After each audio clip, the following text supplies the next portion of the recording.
There's plenty of blokes, when I said that you were coming on the show, Drew, said, look, can you please get him to tell a story around, well, a story that you can say, because I know some of your stories can be a little bit long fruity. lunches, look out. Exactly. Sir Lunch-a-Lot over here, Mr. Jude Bolton's heard it as well. Can you tell us a story that is radio proof around one of your rugby tales? Yeah, okay. Look, one thing that rugby has allowed me and afforded me is the opportunity to travel a lot and meet some very amazing people and interesting people. And on this one particular occasion, a Wallabies tour over in the UK, we were invited to Windsor Castle to meet Her Majesty the Queen.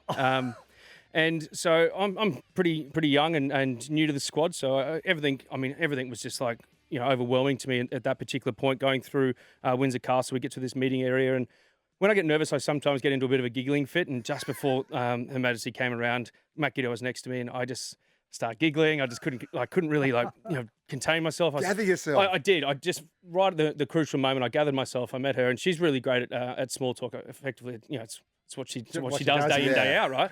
But after that, I would imagine it get quite tiresome, just meeting new people all day, every day. And once the formalities sort of finished, the room just broke up, and it was just sort of conversations and different little pockets of people talking. And I had an orange juice that I'd finished, and I went to put it on a butler's tray who was walking past, and I said, and I went to put it up there on the tray, and he said, "Excuse me, sir, this is Her Majesty's drink."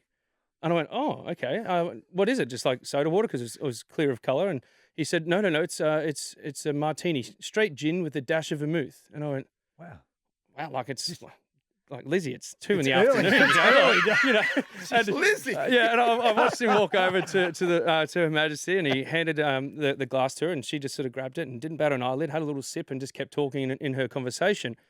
And I was just amazed. I was just standing there staring at the Queen from afar, having a drink. And then as it sort of played out a little bit, someone walked over to her and just sort of notioned to her, "Excuse me, you've got to come into this next room to meet someone or have a chat to some other delegate."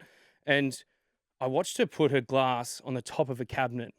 Oh. And so I grabbed Matt Giddo. I said, "Gits, just come with me. You've got to block me." And he's like, "What? And I said, "Just quick. And I walked over and I said, "Just stand here." And I grabbed her drink off the cabinet, and I had a sip. And I don't know, maybe because I knew I was doing something wrong, but geez, it was strong.